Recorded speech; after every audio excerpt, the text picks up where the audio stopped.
This is Joseph Drust, and welcome back to another episode of Ask ZBrush.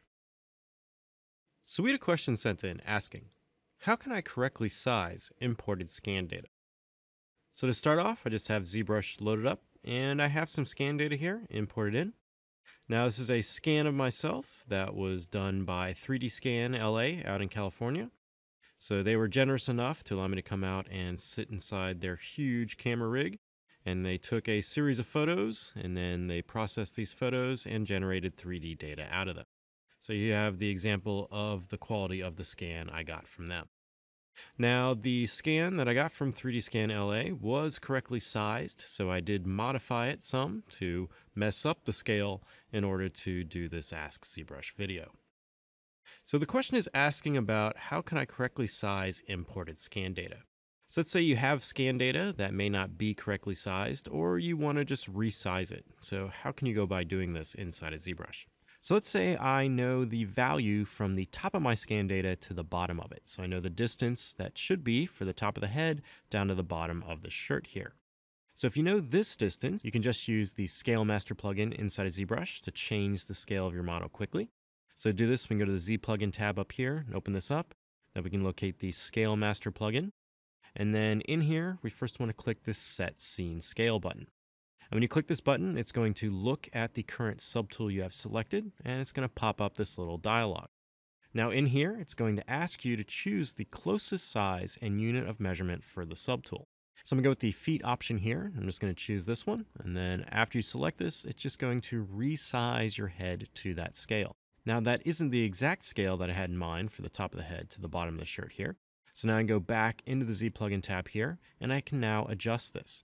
So first I just want to make sure I click the sliders to subtool size here, so I'm getting these values updated.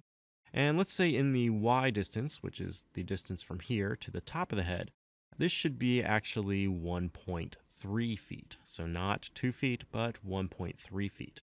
So I'm going to come across the Y value here and just click on this, and I'm typing 1.3 and then hit enter on my keyboard.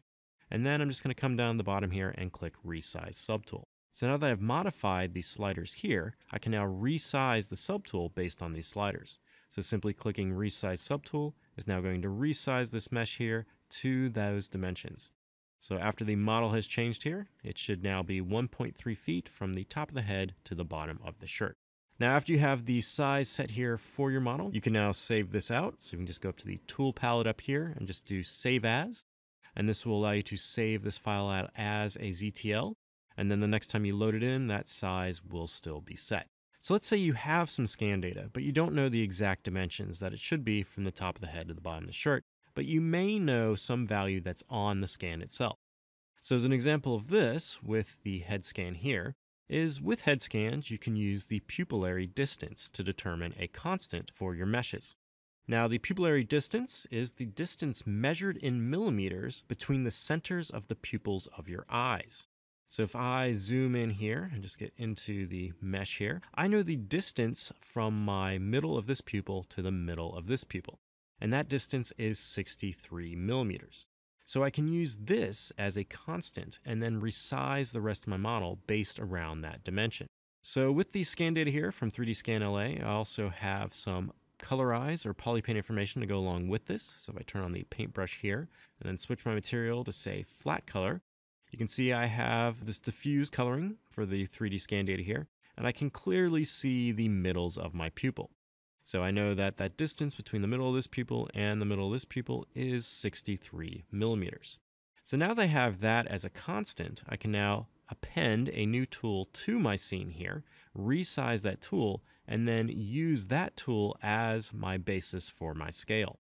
So I'm going to go to the Subtool palette here, and I'm just going to append in a Polymesh 3D star. So I'm just going to click the Append button, and then just select a Polymesh 3D star. I'm going to zoom out a little bit here. So now I have this nice star shape protruding out of my head. I'm going to select that Polymesh 3D star, and I'm just going to rename this to Pupillary Distance. And then hit enter. And now I'm going to go down to the bottom of the tool palette here. I'm going to open up this initialize area, and I'm just going to click Q-Cube.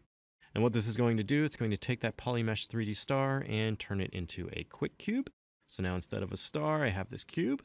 I'm going to switch my material to, say, Skin Shade 4 so I can see this a little bit better. I'm going to switch to the Gizmo 3D, and I'm just going to move this cube out. And then I'm going to scale it in the Z-axis to make it a little bit skinnier, like so. And then I'm going to rotate to the front of the scan data here. I'm going to move this up. I'm going to scale in the Y to make this little bar shape here. And then I'm just going to reposition it so it's in the middle of one of my pupils. Now, while you're doing this, you can switch your material again just so you get a clearly visible middle area for that pupil there. And I can just take this Pupillary Distance subtool here and just mark it right in the middle there. Now I want to mask half of this cube here so I can reposition the rest of the points. So I'm going to hold down Control and just draw a mask box out. Just mask that one side there. I'm going to use the Gizmo 3D and I'm just going to move it in X and just keep moving it until it gets to about here. And then I need to apply a little more masking because my box is a little bit too big. So I'm going to mask those areas again and then just move that other point there until it's in the middle of the other pupil. So now I can clear my mask and go back to draw mode and turn off polyframes. So now I have this cube that is now lined up to the middle of my pupils. And I can now use this cube to size my entire scene here. So I can take this cube, and I know the distance between this end and this end is 63 millimeters. So I'm going to go back to the Z plugin tab here and go back to the Scale Master plugin here. And I'm just going to come down here to the Sliders to Subtool Size button and simply click that. And you can see it's giving me the update of that size in feet. So I want it in millimeters, so I'm going to select the millimeters option here and then click Sliders to Subtool Size again. And this is now giving me those millimeter dimensions. So as you can see here, the X dimension here, which is the length from this part to this part, is almost at my pupillary distance. It is at 60, and it needs to be at 63. So I'm going to click on this and type in 63, then hit Enter. And you should see the rest of the sliders update here. And now this time, instead of just clicking Resize Subtool, I want to make sure this All button is on. And when the All is toggled on, it's going to resize your current subtool and then resize any of the other subtools in your scene, but it's going to keep that same ratio between those subtools. So if I turn All on here, and I'm just going to rotate a little bit here, and then go back to that plugin there. When I click Resize Subtool now, it's going to resize this cube to make it be 63 millimeters in that X dimension, and then it's also going to resize the head to hold the ratio that the head currently has in relation to that cube. So it's going to resize both subtools at the same time. So I'm going to click this here, and you'll see the size change happen. And then after this is done, your mesh should look about the same. But now if I go back to the tool palette here, you can see I have my Pupillary Distance subtool and my scan data. And if I go to the Z plugin tab here again, and I click Sliders to Subtool Size, you'll see that the values here have stayed the same.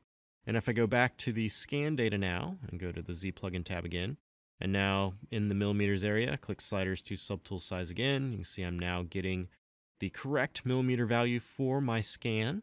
And if I go to feet, you can see the correct value for that as well in that feet dimension. Now after you have this set again, you can save your tool out using the Save As function here. If you need to export out the scan data now that has been correctly sized to another application, you can export it through this button here in the tool palette, and this will export it out in a generic units that resembles millimeters. If you go back to the Z plugin tab and go back to Scale Master, down here at the bottom, if you need to export out to a different unit environment, so let's say you have your file here and you need to export it out to an environment that is in feet, you can just toggle the feet option here and then click Export to Unit Scale. If you need to export out to an environment that is in inches, you can choose inches and then click Export to Unit Scale. Or you can even use centimeters or even export out the millimeter value from this plugin as well. So that is the process to allow you to take some scan data that you have imported in and resize it quickly inside of ZBrush. If you have any other questions related to ZBrush pipelines or processes, please use the hashtag AskZBrush on Twitter. Happy ZBrushing!